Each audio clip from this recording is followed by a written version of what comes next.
Good morning. I am S. N. Chakraborty talking on judicial decisions in India on environment. The concept of environment is evolving. It has been changing from time to time. In earlier days, environment was conceived as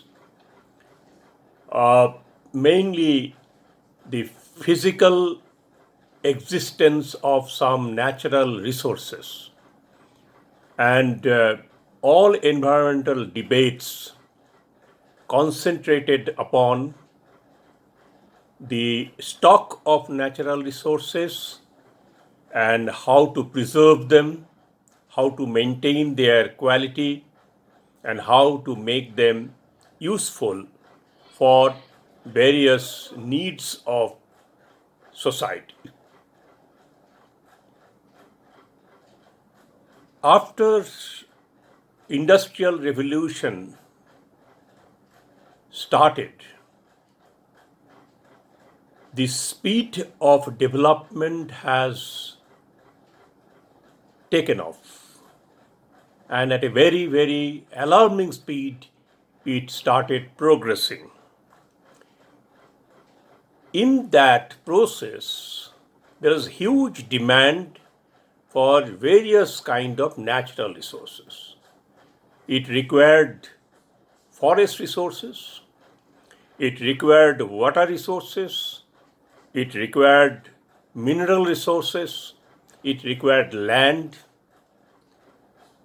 and therefore there is this competition to harvest, to explore, or you can say to exploit the stock of natural resources. The common belief or misbelief was that the stock of natural resources was inexhaustive. Therefore, you can indiscriminately exploit them, utilize them for growth and development. But this spree of environmental exploitation encountered a major crisis within 250 years of the beginning of industrial revolution. The crisis emerged, water resources depleted, mineral resources declined alarmingly, deforestation caused widespread seasonal changes.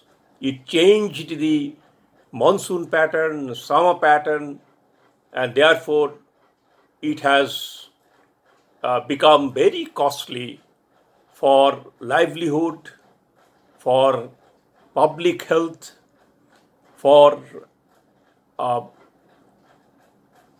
social, psychological trends. So various behavioral changes have also become evident in different forms. So people were compelled to rethink about growth and development. So they started thinking about alternative development process. And in that discourse, so the concept of collective rights, freedom, liberty, all these new issues have emerged. So environment is now linked with freedom, liberty, cultural rights, social rights. So it is no more only to meet the economic demands of society. So this is how the environmental debate got a new dimension, new horizon. Accordingly, the judicial decisions have also undergone radical changes. While in the early days, in the environmental disputes, the judiciary used to look into the aspects of criminality, and they used to give a punishment for criminal action. So later on, they started incorporating the many social issues, cultural issues, rights issues, livelihood issues. So therefore, even the judicial approach towards environmental dispute has also changed radically. In India, the first comprehensive environmental law was enacted and enforced in 1986 in the name of Environmental Protection Law. Before that, Indian judiciary had to depend broadly, or you can say, principally on 4 or 5 major areas. One is Factory Act 1948, and then the Indian Constitution and its fundamental rights, basically Article 14, where right to equality has been said. So 14 to 18, various kind of equality has been discussed there. Then Article 19 to 22, 22, where various liberties and freedom have been discussed.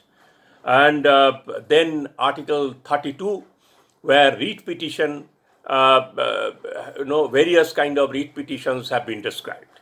So basically, the court wanted to protect the fundamental rights of the people, that is right to liberty, right to equality, right to freedom, right to life, those kind of areas. Along with that, court also looked into directive principles of state policy, basically Article 47, where a mentioning of environmental protection has been made. Then, through the 42nd Amendment Act, in the Constitution, 2 new articles have been inserted. One is 48A in DPSP, Directive Principle of State Policy.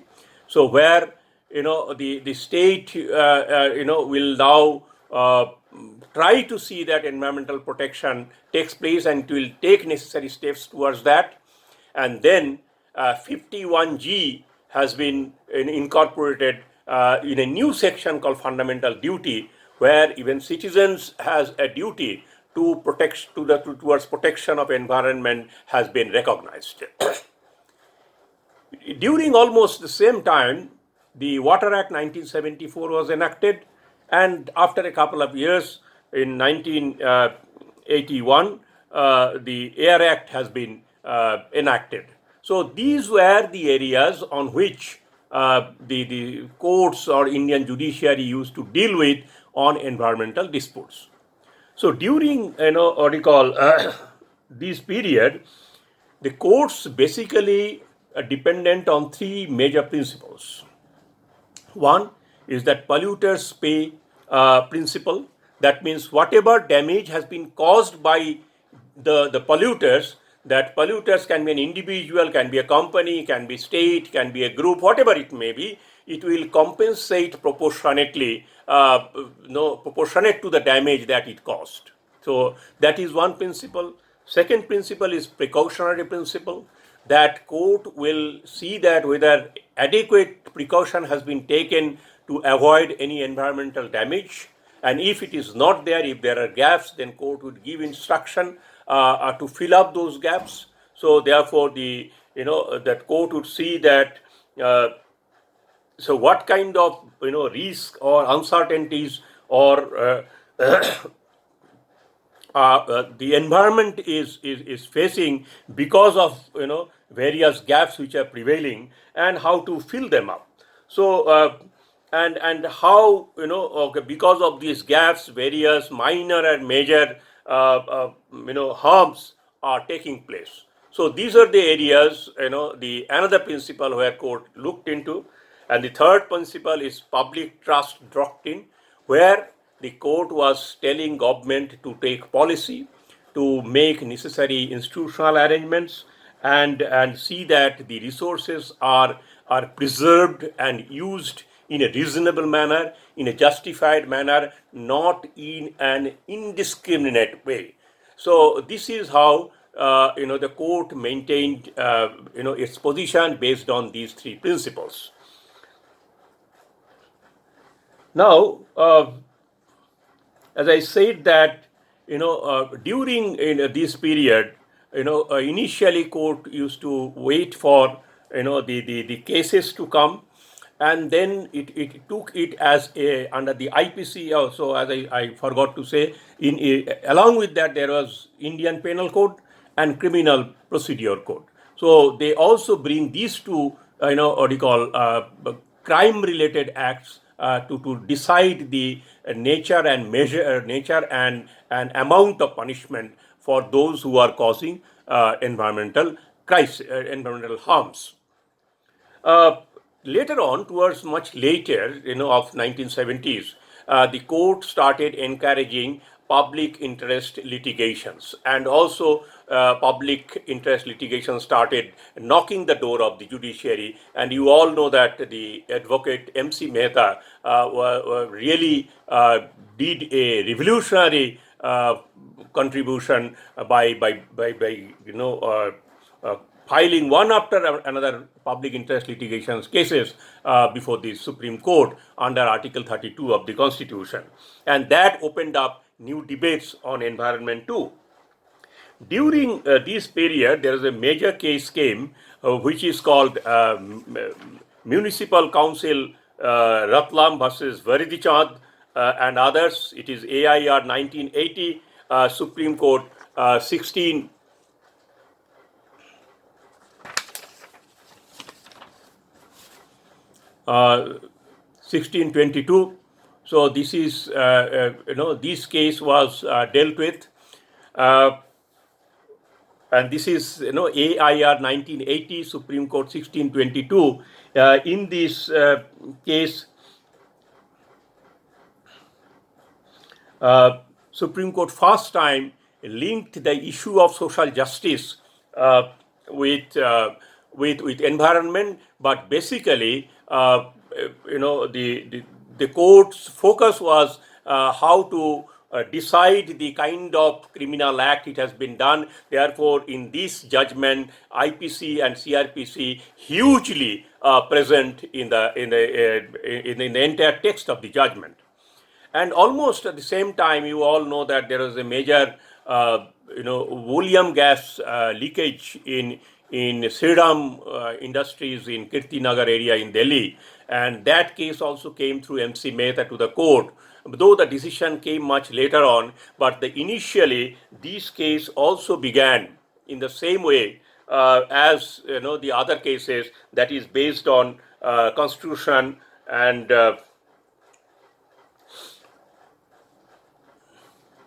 based on Constitution, IPC and CRPC, Water Act, Air Act, so and so. Now, when Indian judiciary was going on its own way and Indian government was enacting environmental law, in between there was a major, environmental conference took place under the, sponsorship of United Nations. And that is called Stockholm Conference 1972. The Stockholm Conference has, a broad, what do you call, has laid broad principles on how to address or respond to environmental issues, and that is how the Stockholm Conference has made environment is a much broader issue than merely water, merely forest. It has made it comprehensive, amalgamated all these things, and that is what we also reflect in Environmental Protection Act 1986. There we find all the Water Act, Air Act, Land Act, all kind of acts have been amalgamated, incorporated, in this new act, and environment has been viewed in a very, very comprehensive manner. So this is what you call a major thing, and if you really quickly look into this what you call international steps during this time, 1986 our act came, and 1987 the Great Brundtland Commission report came. For the first time, the sustainable development issue has been what you call has been very what you call emphatically discussed, and also along with that it talked about that whatever we are having resources today, we must use it in a way so that future generation does not feel deprived. So this is what a major breakthrough was done by the Brundtland Commission report, and we find that its reflection in the Shriram, what you call Industries case, which came in 1987, the final act, and there we find that this issue is came, that is called MC Mehta versus Union of India. It's called Shriram Foods and Fertilizer Industries Limited. Oleum gas leak case was the main issue. It is in AIR 1987, 1986. Towards the end, the decision came.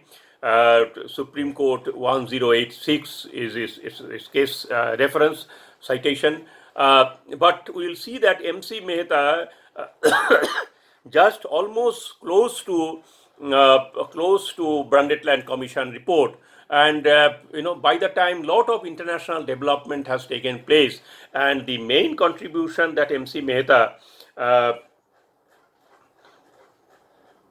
does in MC Mehta's Shriram Industries case has happened is that first time the Supreme Court has brought the issue of absolute liability.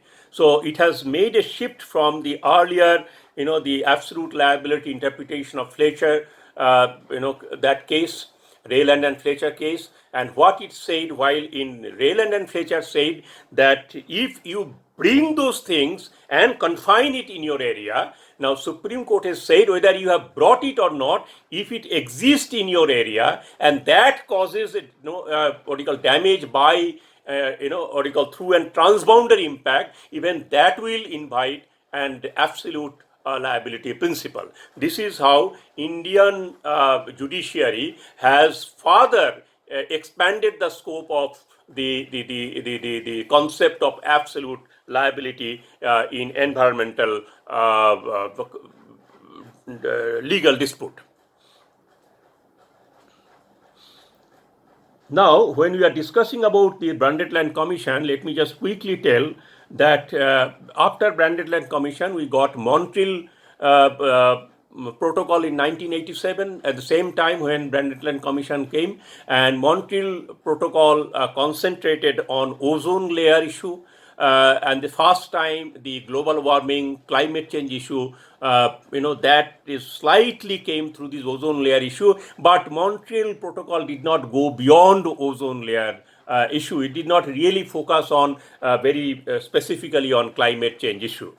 And then Rio de Janeiro conference came, and where new principles have been laid down. Again, the climate change, global warming issues have what you call came in a big way in those discussion, and that also in that Rio de Janeiro a debate between the developed countries and underdeveloped countries, and then who will take major responsibility for this, the debate on growth and development, all these things cropped up in Rio de Janeiro. You can say that it has given really a modern twist to the environmental debate. And within 5 years from this Janeiro conference, we got Kyoto Protocol in 1997, and that further intensified that Montreal Protocol's principles, and instead of remaining limited to ozone layer, it has brought CFC and many other greenhouse gases within the ambit of environmental debate. and then it made it compulsory, mandatory for everybody to take responsibility to see that this world and earth is free of these what you call greenhouse gas emission problem. And then there was a long gap, and major event took place in Paris, that is called Paris Agreement in 2015, where all of them again came back and agreed that yes, we have to do something in a war footing to reduce this greenhouse gas effect, and and we'll see that how we can repair this ozone layer, how we can see that global warming can be checked. All these new issues have came up, and then very recently last year we got climate change conference, and in climate change conference that already whatever in what you call Kyoto Protocol, they said that everybody will reduce from the 1990 level of CFC emission. So that has been further renewed, and they have again vouched to see that really they go ahead with their commitments. So this is what broadly is the international commitments. Now, if we look at briefly from the journey of Stockholm Conference 1972 to the Rio Summit in what do you call 92, and then climate change conference in 2019, we would see that various environmental laws were created one after another. India, to further protect. There is environmental policy. Again, it has been changed. Again, new act came. There are various amendments came to the act. So new rules came, new institutional arrangements came. So all these things, one of them is a Green Tribunal 2010. You all know National Green Tribunal, which is now really taking a very, very, very significant role in in the environmental issues. So a new focus is no more in the curative area or punishment area, but now the whole focus is on preventive area of pollution, of environmental crisis. So this is what we get from there. Now let us look at some cases very closely. I believe I have already said that there is a coastal regulation zone in 1991.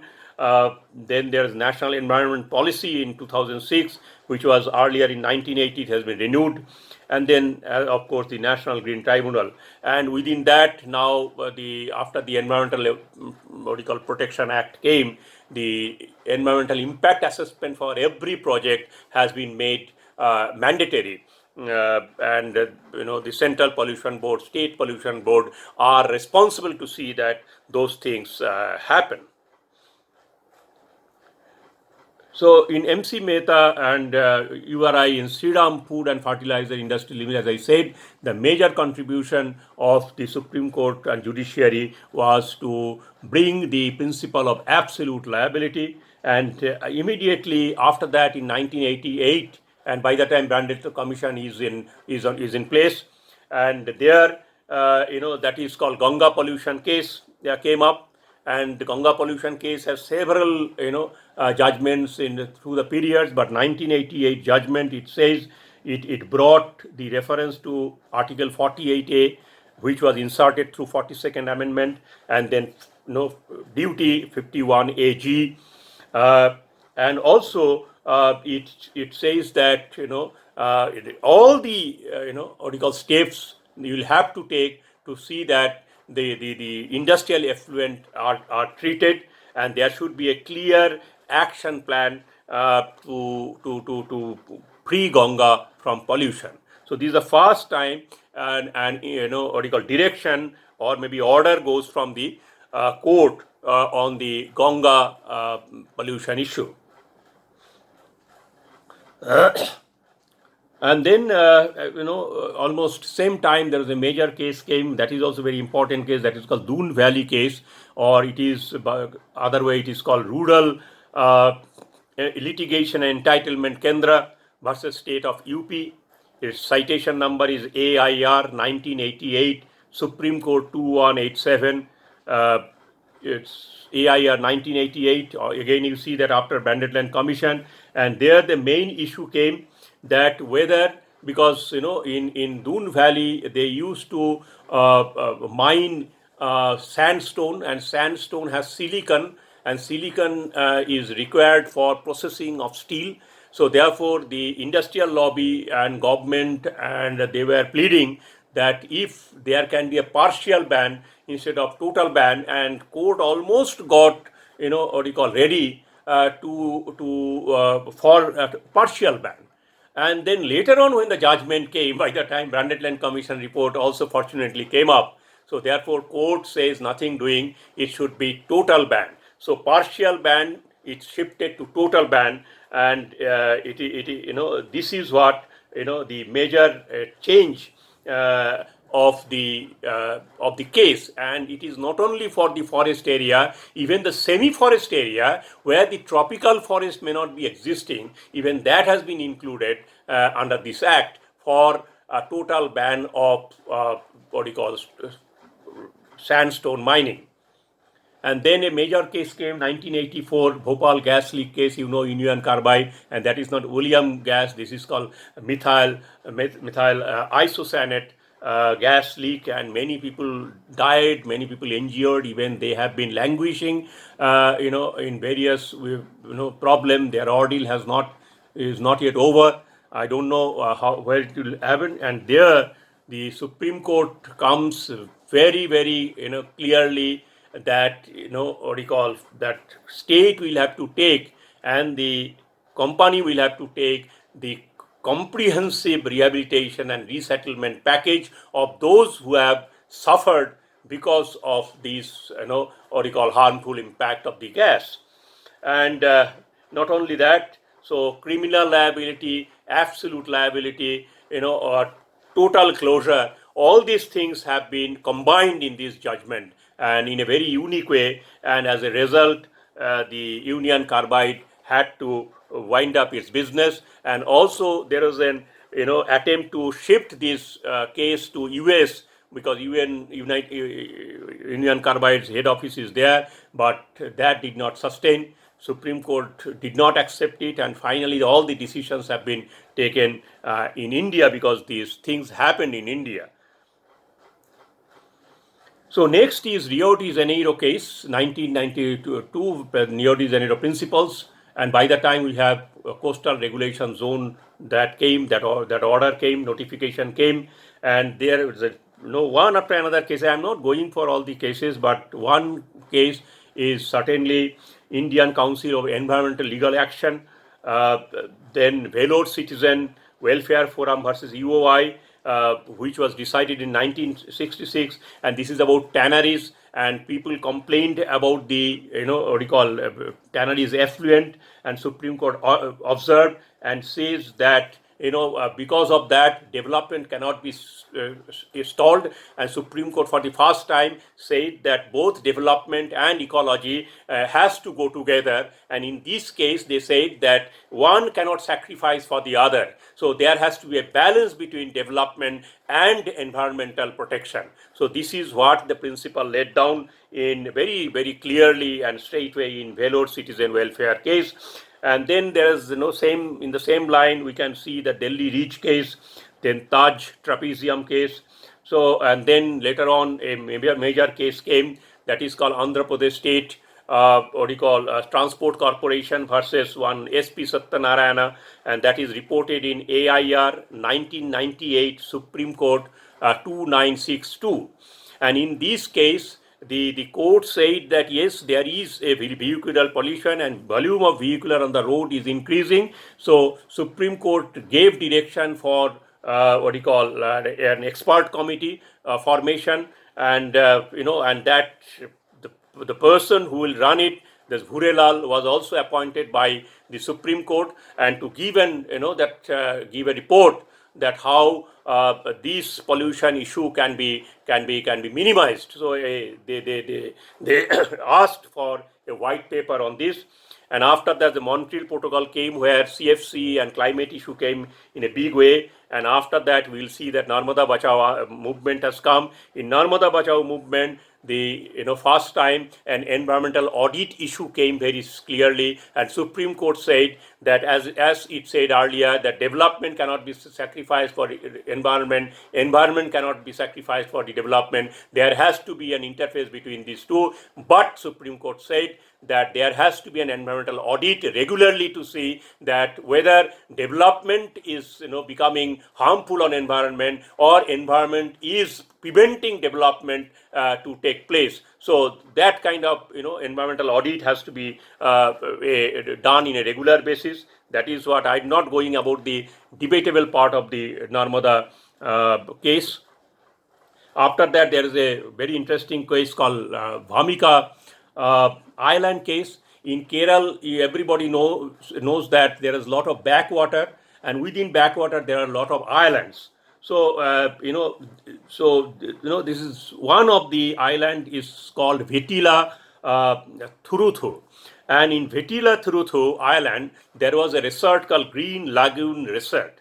Now, when this resort was established, that time there was no CRZ notification.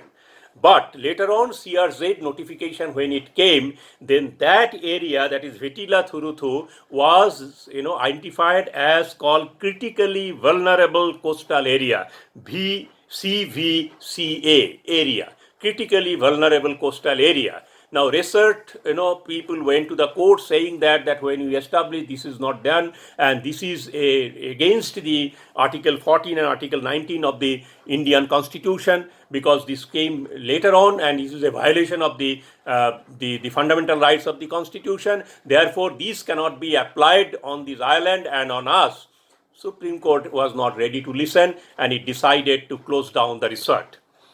And then another interesting case came in Calcutta. The Calcutta Tram Company was run by diesel. Now the court instructed that you use biodiesel. Now the tram company ordered to a company to supply biodiesel, and that company supplied biodiesel, but this biodiesel was not authenticated and verified by the Indian Oil Company. So therefore Indian Oil Company came to the court, and the court decided, since it has not been established without any doubt that it is the biodiesel can be used as an alternative to diesel which was used by tram company earlier. Therefore, this is illegal, and therefore it cannot be applied in tram company. And the case is known as Indian Oil Corporation Limited and others versus Union of India, and citation is AIR 2013 NOC supplementary 918 Cal. And then I am going to the last case, and that case is, you all know, that case is this double burning case which came very recently in 2020. And there, you all know that Delhi was under pollution, like today under COVID, we all are with masks when on the road. Similarly, during those days also, in just last winter, everybody was with masks because pollution level was too severe that without mask somebody can get